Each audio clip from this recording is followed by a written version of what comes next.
back with another edition of Burn the Talking Points, and this time we are focused on Maryland elections. Last week we had a special episode where we talked about New Jersey, Pennsylvania, Virginia. Those are trendsetters and narrative setters for the nation. Here in Maryland, as Annapolis and as Frederick City go, so go the state. And so we're going to talk to the two candidates for mayor of both Annapolis and Frederick City today to hear what are Marylanders talking about, how might it be different than what we're hearing in New Jersey, Virginia, Pennsylvania, or the same. And just what are they going to do when they take over and become the next mayor? Because Democrats, we're going to sweep everything if we work hard and we do what we need to do and we turn folks out. So our first guest is going to be the mayor or future mayor of Annapolis. The current mayor, Mayor Buckley, is doing great and has graciously endorsed his successor here, Mayor Littmann, or future Mayor Littmann. I keep slipping it in there, a little bit of, what's that subliminal messaging right there? Bringing it out into the universe, they say, right? Yeah, it's like Oprah's The Secret, right?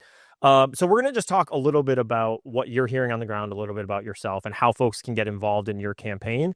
And we are going to end with a game. We have some rapid fire. I'm not going to tell you what the categories are because I want you at the top of your head just to blurt out your best answer. Okay. But folks, stick around so you can figure out how to get involved because we have 6 days. If you're listening to this on Wednesday, 6 days until Election Day.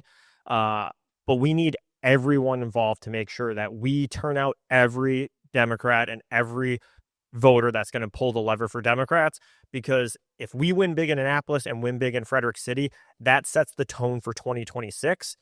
We cannot rest on any election. Even though we hold the offices, we need to make sure we turn out every voter and don't rest on what we've already accomplished. So, you mind if I call you Jared? Please do. Jared, let's dive in. You are running for mayor of Annapolis. I am. I'm awfully excited about it. Yeah, it's a big job.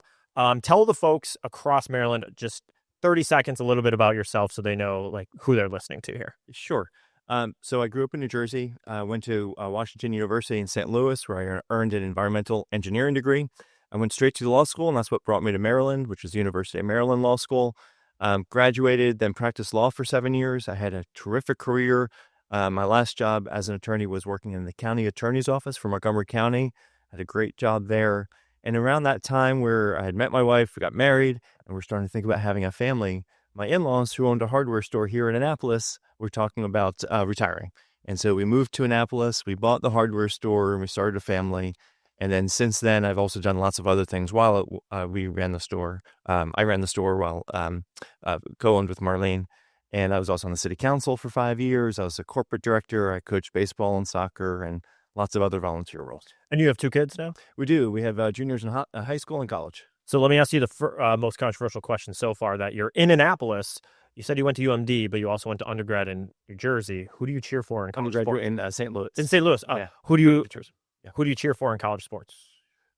University of Maryland more than anything. Not Naval Academy? It's I root for the Naval Academy. It's not core of how I grew up. Okay. Not trying to lose you votes, I swear. Yeah. Just asking the questions that people want to know. Yeah, sure.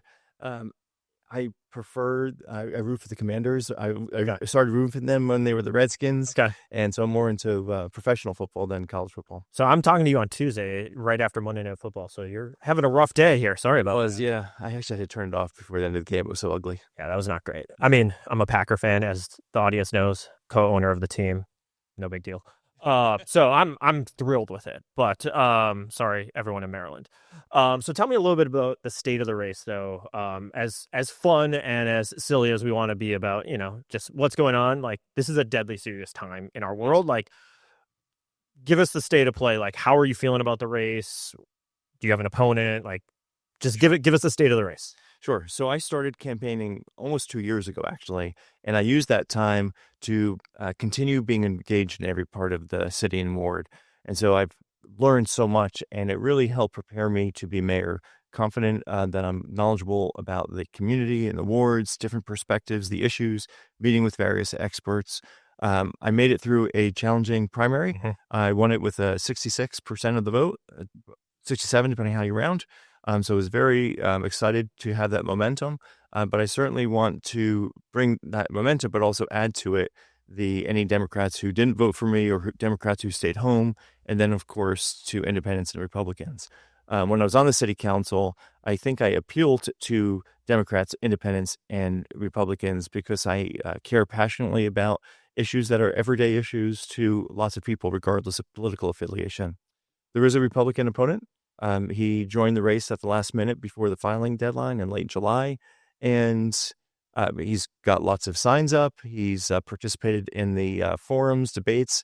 I've now participated. Tonight will be the 14th forum. A lot of those predated when my the other person running for office started joining in, and so I don't take anything for granted. When I was elected in 2013, the incumbent mayor lost the election by 59 votes, and I had talked to a lot of people going into that election who said, I know Mayor Cohen is going to win in a landslide. I just don't want him to have a big head about it, so I'm going to vote for the other guy just so Josh doesn't win by as much. And he lost by 59 votes. Yeah. And so I can tell everybody, do not worry about me having a big head or ego about this. Please, if you think I'm the best candidate, please come to the polls and vote for me. Yeah, it's an important election. 59 votes in 2013. I hope folks out there are listening. These are different times. 2013 is 2013. This is 2025, where we're facing a national threat. We're in the middle of a shutdown. There's a lot of bad faith attacks happening, and local leadership is how we prevent as much devastation as we can. Now, we can't stop everything that the Trump administration is doing, but to have a Democratic governor and Democratic mayors and Democratic county and city councils, that's how you protect citizens as much as we can, as well as make progress. What are the top issues you're hearing on the ground when you knock doors and do that? I think sometimes there's a disconnect from, the chair I'm sitting in, or we're in the office in Annapolis, whatever it might be, versus what people on the doors are actually saying. Like, I know what I think people might be saying, but what's that number 1, 2, 3 issue when you knock the door? Here's what people talk about. Sure. And it really changes depending on what community you're in. And so I'd say overarching goals, I'd say housing is certainly number one topic. And it's not like affordable housing. I use that term carefully because that's a very defined term. I'd say workforce housing or the middle-sized housing is what I've been advocating for as much. So we have a lot of what's called affordable housing here that's in poor condition. So for the affordable housing that we have, the major concern is improving the sanitary quality, safety of the housing. Okay. We don't have enough that middle-sized housing for people who are working really hard. They might live in public housing. They can afford a starter home. There just aren't enough starter homes in Annapolis. Or even if you have your own home in Annapolis, when I ask people, could your kids afford to live here? The answer is almost always no. Could you afford to buy your house now at its current rate? Mm-hmm. The answer is almost no. So housing is certainly complex. And of course, all the related issues to it. So infrastructure, traffic, having enough police, having enough fire. So that's certainly a big category. There's a number of people that are concerned with taxes and how affordable it is to live in Annapolis. I try to take that the way I said it the second time, the affordability of living in Annapolis as a major issue, which includes taxes. It includes housing prices going up. It includes inflation. So that's all one big subject area. And I have a lot of ideas and proposals that I've shared to make Annapolis more affordable to live in. Public safety is certainly an issue for a lot of people, but that's sort of ebbed and flowed over the past 2 years as crime has taken place or not taken place. And so that's certainly in City Dock here in Annapolis. I don't know if it's unique to Annapolis. Certainly as a coastal city, it's a major issue, and it's certainly not unique to other coastal cities. Yeah. But finishing the City Dock project and addressing resilience in general. So I'm hearing housing, affordability, crime, and then climate impact because you're a coastal city. I think that's right. I mean, it floods anytime there's major weather events, and again, a big category, and this is probably more for city municipalities. It's just city services in general. And so whether you're talking about parking or transportation or recreation, I kind of lump that all together in city services and how people engage with their city government and how responsive and efficient we are with providing those services. So I think the categories you said I'm not surprised by. Some of the intricacies I think are very Annapolis specific, which is kind of good to know that the broad categories are what people are seeing, but how you implement depends on what city you live in, what municipality you live in. Affordability seems to be number one. Not seems to be, is number one. I mean, our own lived experience is things are getting more expensive. I'm sure as a business owner, you're having to make choices that you don't want to be making. And it's just... Absolutely. And I've been running the business for 20 years. I caveat to say the last 2 years, my wife Marlene's been running it. So I ran it for 20 years. We've co-owned it that whole time. And Absolutely. I had the experience of having, I had the pleasure of buying the business with my wife just before the Great Recession. And so I took on the 7-figure of debt, Yeah. and then boom, there's this market crash and a real concern of how to survive that. Fast forward through the pandemic, and that was certainly the most challenging period professionally I've had in my life. And so I'd say I'm battle tested on navigating difficult, stressful situations and having to make careful decisions where you have imperfect information. Yeah. You don't have all the information you want, but I'm a collaborative person. Talk with other colleagues, talk with my staff, talk with other leaders, make the best decision we can in the moment, learn more, and revise the decision as needed moving forward. That makes sense to That's me. important to always, take one step forward each day. So as Annapolis goes, as Frederick City goes Maryland, sort of a bellwether. It kind of gives us the canaries in the coal mine. Sure. Before the 26 elections. Are there certain things you're hearing or lessons you're learning that you want to tell to other Democrats who are running for office, or things that you're like, hey, I'm seeing this, be ready to talk about it when you're on the campaign trail? I certainly, I've always thought of myself who really feels passionately about these core issues and not I don't think of myself as a politician and navigating the politics. I don't think any politician thinks of themselves as a politician. That's probably right. And so, and all I could say there is I've just tried to stay, and I don't know whether this applies to anybody else or any other race. I've just tried to be really careful to stay true to who I am.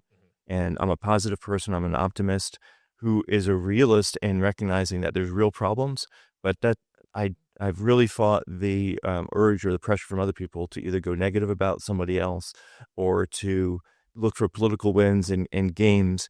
And instead of just been really diligent about focusing on the core issues, what's my position on it, and looking for ways to make Annapolis better with keeping an optimistic view of we don't need to be bad to be better. Yeah. We can love Annapolis. We can think it's an amazing city to live in, and it is. We can still do better. As a voter, that makes me happy to hear. As a campaign hack, I'm like, oh, there's so many things you could do. Just go. Yes. So it sounds like you're a much better person than I am. So I appreciate that. I would not say that. So we have just a little bit of time to go. 6 days if you're listening today, Wednesday, less than that if you're listening on Thursday, Friday, Saturday, Sunday, Monday.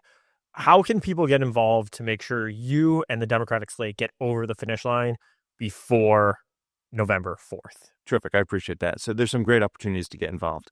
For my campaign in particular and other campaigns for the Democrats, on Saturday, we will have our last... November 1st. November 1st, thank you. Well, our last coordinated campaign kickoff.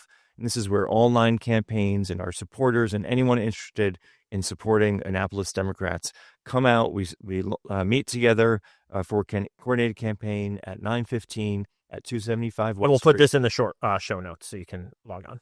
And then we go out and cover the entire city. And I think there's special guests this Saturday. I believe that's right. You can announce them. They're confirmed. Okay. Can I announce them, Henry? So Senator Alsobrooks and Senator Van Hollen will both be here. So That's great. Everyone, get out on Saturday. We need you. Knock every door in Annapolis and get every Democrat to vote. Sorry, Jared, continue. I knew one of those people. I know the second one, so I was glad to have information. Literally 5 minutes before you sat in that chair, Henry gave us the final confirm. Fantastic.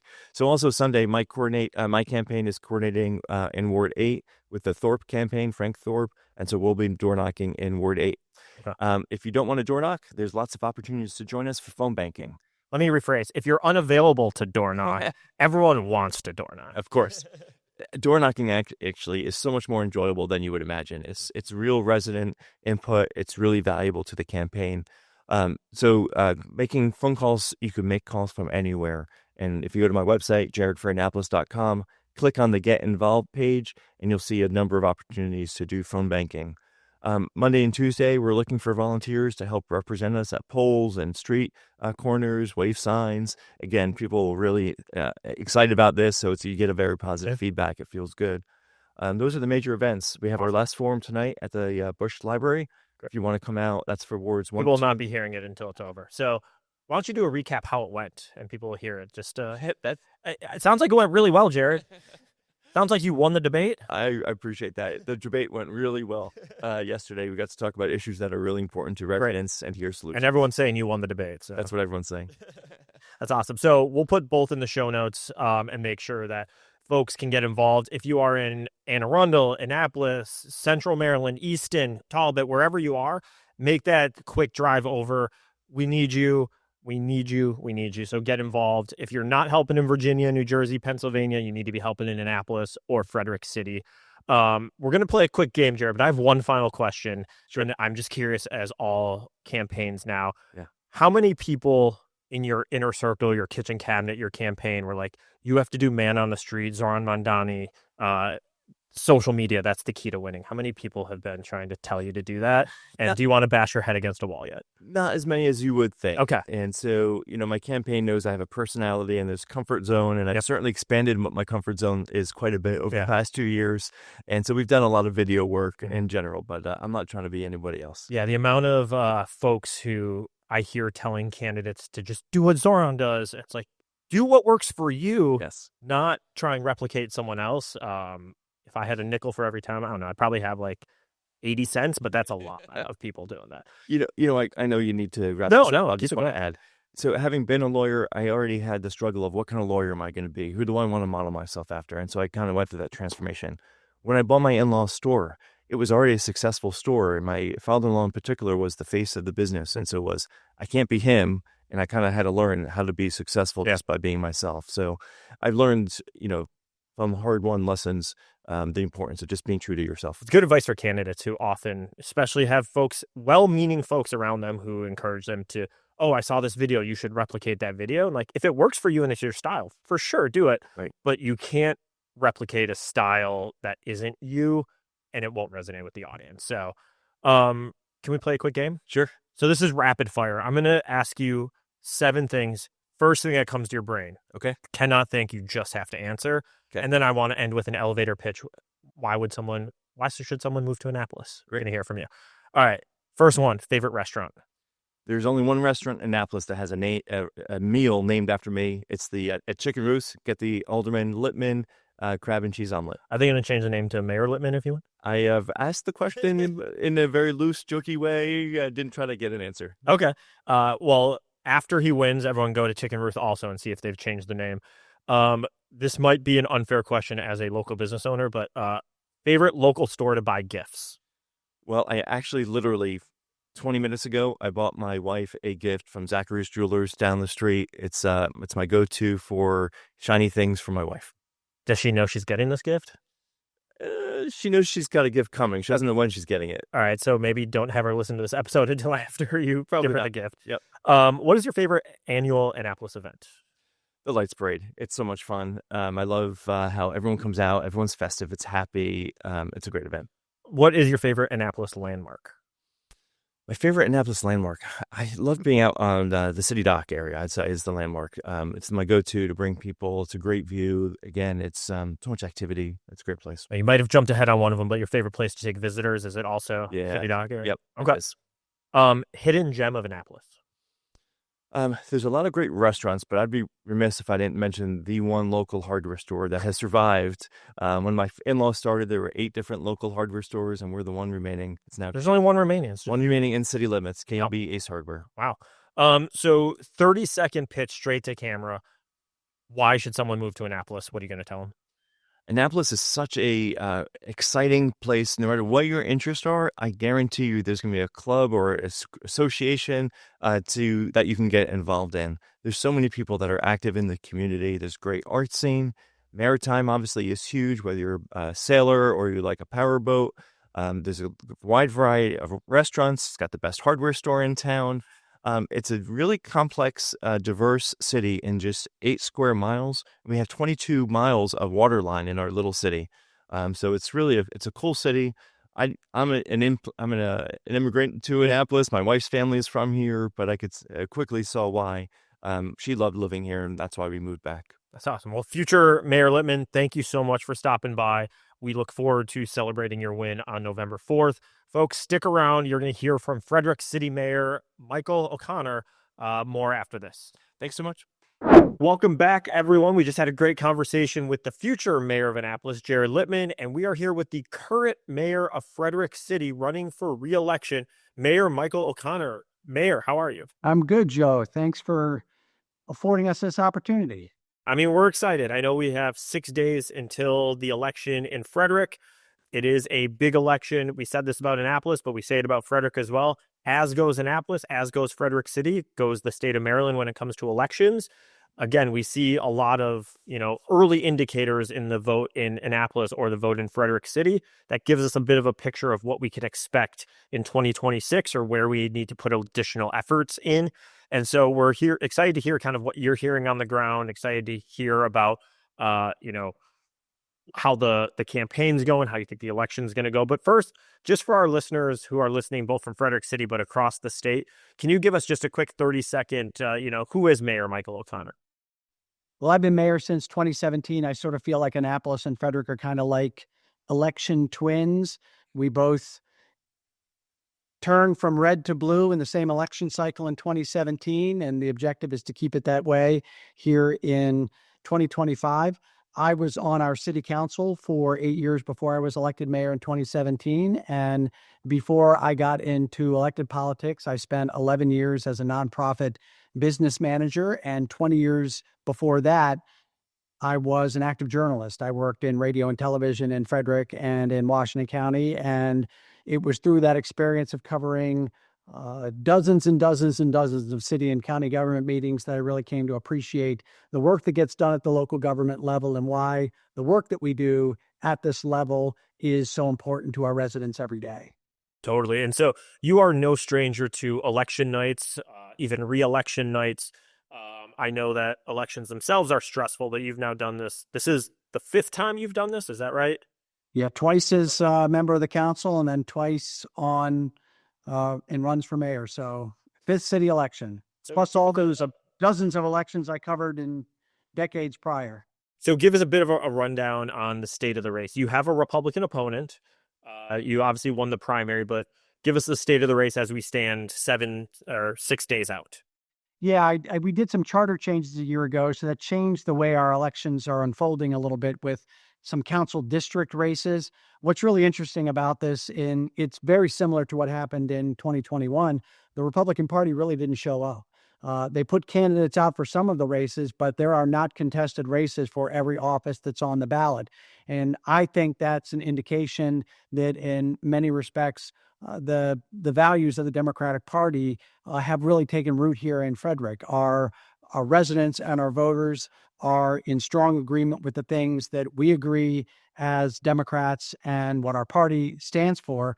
And I think that has become a kind of discouragement maybe to the Republican Party in the city of Frederick. They've certainly fielded 3 better candidates in this race than 4 years ago.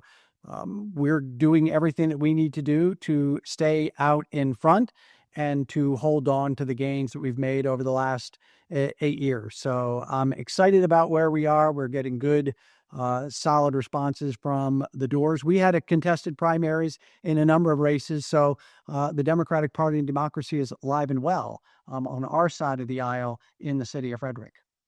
So if my math is correct, there are 8 races in Frederick City. There's the mayor and then 7 city council, 2 of them at large, and then 5 by district. And again, I'm pretty sure I'm correct here, but the 3 contested seats are mayor seat where there's you versus a Republican, and then wards, or I guess council District 4 and 5. 4 and 5, where we have a Democrat and a Republican in each of those. How are you feeling about those races? I feel good about those races. In Frederick, there's 53,000 registered voters. 29,000 of them are Democrats. So we control this outcome if Democrats get out and vote. And I think this has been true in elections, not just in the city of Frederick, but across the county and the state and even in this country. When Democrats vote, Democratic candidates win elections. What we need to do is make sure that we're talking to our voters, that we're mobilizing our base, and we're getting our voters out to the polls to participate in this process. When we do that, we know we're going to be successful. So I'm going to ask you a GOTV question now because you just brought up about getting voters out to the polls, but I do have some questions about what you're hearing from voters and things. But let's first talk, like, if people want to help, which hopefully everyone wants to help, what can they do over the next 6 days in order to make sure that we win the mayor's race, we win Council District 4, and we win Council District 5?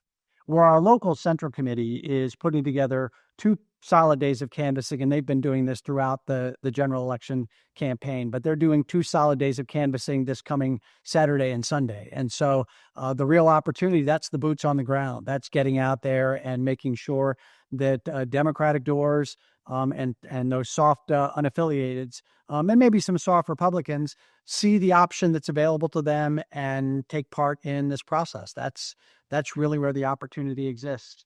Awesome. So we will make sure we link in the show notes the opportunities to get boots on the ground in Frederick on Saturday and Sunday. I will also say I believe the Central Committee is also doing some phone banks, which will include as well. So if you're not able to make it out to the doors, which hopefully everyone, if you're in Washington County, Carroll County, Northern Montgomery County, Frederick, obviously, like drive in, help for the weekend. These are the elections that Maryland has right now. So go do a shift in Frederick City and then drive down to Virginia and do a shift, or do a shift in Frederick City and then go up to Pennsylvania, and let's make sure we retain those Supreme Court justices. But we need to win here in Maryland as well. So, Mayor, as you're running, I know you are quite frequently talking with constituents and folks at the door and at the grocery store and everywhere else. What are the 3 things that you keep hearing over and over from voters on the ground this cycle? I think the key issues in Frederick right now are the general affordability. It is not a Frederick problem. It's a United States problem. It's the result of chaotic federal decision making. It's tariffs. It's economy that is still soft and not fully back to a level of what I'll call post-COVID normalcy. And that has impacts on everything: the price of housing, the price of childcare, the price of groceries. And while we can influence bits and pieces of those things, it's important for us to engage with our residents and to identify those places in local government where we can have an effect on addressing that affordability. Our residents are concerned about transportation and growth that's occurred in our city and how we make sure that we continue to maintain a high quality of life for our residents. It matters to them that this is a safe community, which it is, and that we've got great schools, and we're grateful to our county for the support for that. We're home to a lot of parks. Maintaining that high quality of life is really critical. And then the third thing I think that we're hearing from our residents is a lot of that uneasiness about what's happening at the federal level. The impact of a shutdown on a lot of federal employees in Frederick County. We have a number of federal employees. We have an important federal installation in Frederick, and that level of uncertainty is something that has residents wanting to see local government take a stand. And even though I think there's an acknowledgement that there's not much that the city of Frederick can do to get the federal government open, they just want to know that we're standing with our federal employee families and neighbors and doing what we can. And so we've set up some resource opportunities, some food distribution events. We're doing everything that we can through our efforts in the city of Frederick to support our federal employees while we wait for the Republicans in Congress and the White House to do their jobs. That's interesting that the federal impact is as prominent in a municipal race as it is here, but I guess it kind of underscores you can't escape Trump no matter how local you get. I agree. And while we're as honest as we can be about where we think we can influence those processes, a lot of this is about hearing people, about seeing them, about our residents knowing that they're not alone and the city has their back. Well, I mean, that makes sense. And I'm not surprised that affordability was up there. We talked with Mayor Littmann. He also mentioned affordability. He talked about housing. He talked about crime and safety. So it sounds like there's a lot of common themes on the municipal side. But yeah, your proximity to DC is probably a bit unique in this race because it really is the 50,000 pound gorilla in the room that is playing a role and should hopefully show folks that Republicans can't govern. Every time they get power, they burn things to the ground, and that the Democratic Party then has to come in and rebuild and has to also maintain, normalcy on the local level, which can be really frustrating, I'm sure, as a mayor. Well, we've heard our Republican candidates in this race talk about how what happens at the federal government doesn't really affect us in Frederick, and that they want to focus on the work that needs to be done in the city every day. Well, we're doing that work already. We've been doing it for 8 years. And I think it's a bit naive to suggest that what happens at other levels of government doesn't impact the work that we do every day. The partnerships are critically important. Our partnerships with Frederick County, our county executive, Jessica Fitzwater, our partnership with our state delegation, with the Moore Miller administration. This matters to Frederick. We get work done because we built these strong partnerships, and we've got great federal representation. And Congresswoman McClain Delaney and Senators Van Hollen and also Brooks, but that's where it ends. We don't have relationships with the party in power in Washington, and that affects our ability as residents of Frederick to do everything that we would want to do in partnering with the federal government as well. We want them to be a reliable partner. Totally. Again, you're 2025. Most folks in Maryland are not going to be on the ballot until 2026. Are there lessons from your race or from what you're hearing that you think other candidates should be hearing, thinking about applying to their race as we get into 26? Well, when we came into office in 2017, it was in that wave following Trump 1.0.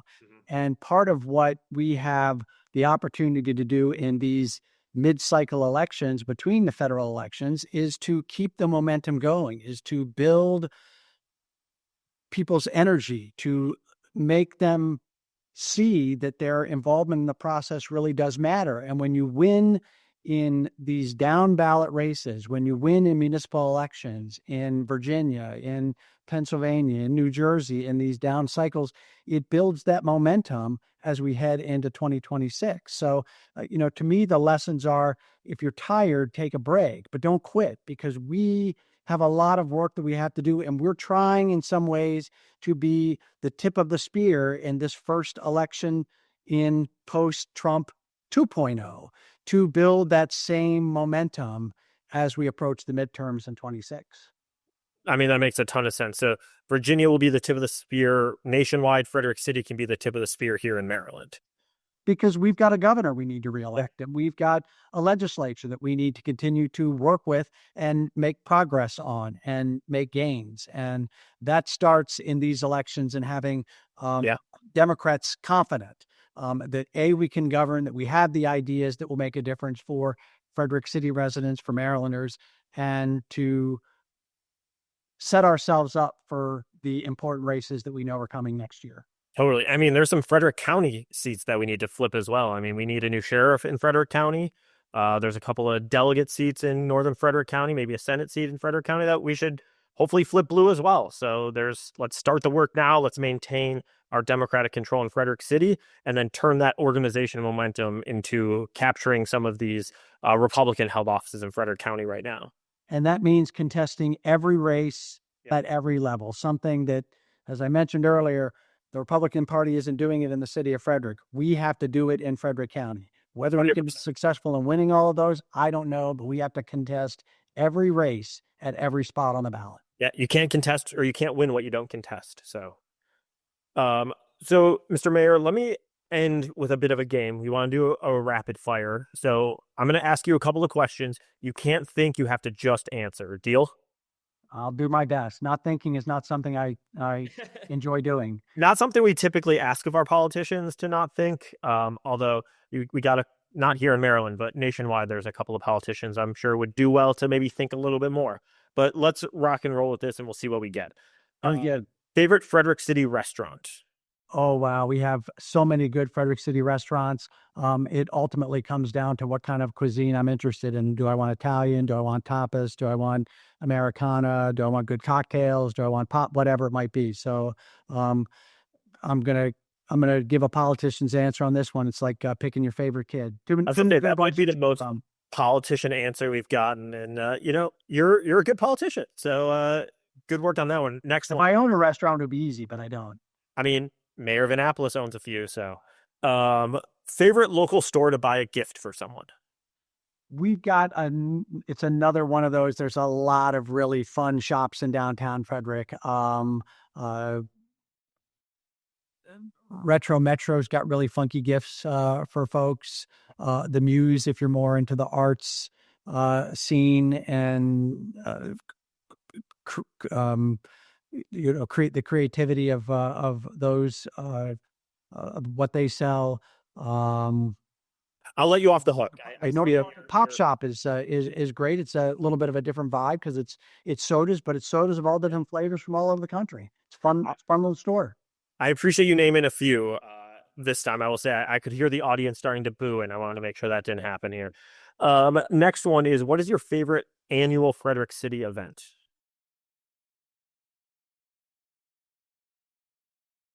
I really love our high wheel bicycle race we do every July in downtown Frederick. It's a unique, one of a kind opportunity. That's going to be coming every other one. So technically, maybe it's not annual since they did it in 25 and they're not going to do it again until 27. The holidays in downtown Frederick, when we put the boats in the water, we put the lights in the trees, tons of events in downtown Frederick over the holidays that just really make for a Norman Rockwell sort of Hallmark-esque opportunity for people who are visiting downtown Frederick. That's great. Favorite Frederick City landmark? Frederick City. I love City Hall. This building has such history. I get to work in it every day. It was built in 1862 in the middle of the Civil War. Imagine a building like this being built in the middle of a war. And it was after the previous building caught fire. So much history in here, and was the county courthouse for a long time. Now it's City Hall, and it's just a really wonderful place to come to work every day. I didn't know that. Favorite or hidden gem of Frederick City? Hidden gem. I don't think people know that we have more breweries, wineries, and distilleries in the county and in the city than any other county in the state of Maryland. So if you're a fan of craft beverages, there are so many different types and styles of craft beverage establishments you can visit in the city of Frederick and around the city of Frederick. And it's just a great way to cap off a day of visiting our downtown, any of our shops in downtown, really any of the downtowns in Frederick County. We've got wonderful main streets all across Frederick County, and top it off with a craft beverage at one of our breweries, wineries, and distilleries. You'll make it a special day. I had no idea that was the case for Frederick City and Frederick County. That's awesome. Where do you take visitors from out of town when they come to visit you? We always want to show off the flood control project that saved downtown Frederick. That's now Carroll. I meant like family members. Family members? Yeah. Or like, a cousin from Kentucky comes to visit. Where you taking them? I'm sure is super interesting. Well, it is because it's our linear park. So it's the linear park now that runs through downtown Frederick. Oh, okay. I don't know. That underground is a really important infrastructure project that's protecting downtown Frederick from being flooded in severe storms. And rather than just do a boring infrastructure project, we put an economic development project on top of it, and it has had the effect over the last 30 to 40 years of revitalizing our downtown. That's awesome. I agree. Your downtown is really cool. I will say, I'm trying to, throw you off your game here, but you are a champion for Frederick City through and through, and you know what's awesome there. So I appreciate that.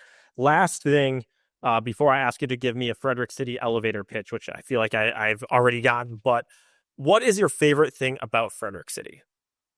It's people. This is such a wonderful, diverse community, and it's only become more diverse over the last years that I've been in office. We've intentionally rolled out a welcome mat. We want people to come to Frederick and feel welcome, feel affirmed.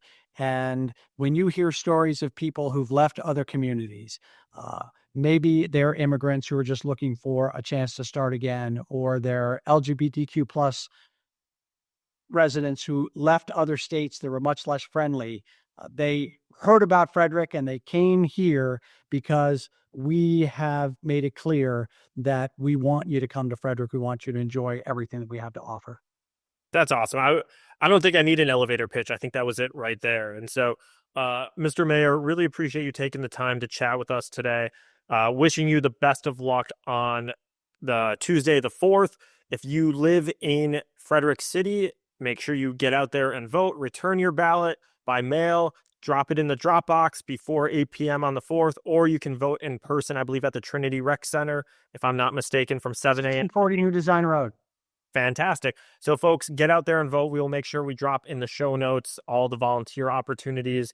But, Mr. Mayor, we look forward to talking with you after you are reelected again. So, thanks. Joe, I appreciate it. Thanks to you, and thank you to the Maryland Democratic Party for all the support. It means everything. Thank you. Thank you to future Annapolis Mayor Jared Littmann. Thank you to current and future Mayor of Frederick City, Michael O'Connor. It is a big election on November 4th, folks. So if you are in Frederick City or Annapolis, make sure you get out and vote. There's a lot of different ways to do it. You need to make sure you have your voice heard, and we need you to volunteer. Check out the show notes for different ways to volunteer in both areas. We need you. This is how we build our muscle memory for 2026. And also, I just want to say, go volunteer in Frederick City and Annapolis, and then go up to Pennsylvania, go down to Virginia, go to New Jersey, hop on the phones. This is all hands on deck time. We have 6 days until we set the tone for what's going to happen in 2026. We need you. We want you. Please be part of the movement to make sure that we keep Maryland blue and also flip Virginia blue, keep New Jersey blue, and retain the Supreme Court in Pennsylvania. A couple other quick show notes. If you are interested in running for office yourself, we need you. Go to mddems.org/run and let us know that you're interested in running for office. We are recruiting candidates to flip red seats blue right now. So if you live in Garrett County, if you live in Wacomico County, Cecil County, Harford County, Carroll County, I could list them all. We need you to sign up to run for office because there is so much at stake and we need to flip red seats blue. Also, show your MD Dems pride. Go to store.mddems.org. Buy a t-shirt, buy a mug, buy a bumper sticker. Again, we don't really make a profit on any of these. We have it pretty much at cost because it's more important that you are able to get merch that's affordable than it is for us to, make $8 off you. That's not what we're trying to do here. So go to store.mddems.org and show your MD Dems pride. We'd love to see it out in the wild there. So folks, Election Day is November 4th. Please make sure that you vote if you are in Frederick City or Annapolis. Hit that subscribe button. This is the best way to help make sure the podcast gets out to other folks as we have more people subscribe. And last, if you have ideas about what you want to see on this podcast or guests that you want to see, please write into us. Drop a comment. Email us at info@mddems.org. We read all the emails. We look at all the comments. So please let us know, what do you want to see on Burn the Talking Points? So thanks again for tuning in. Smash that subscribe button. We'll talk to you next time.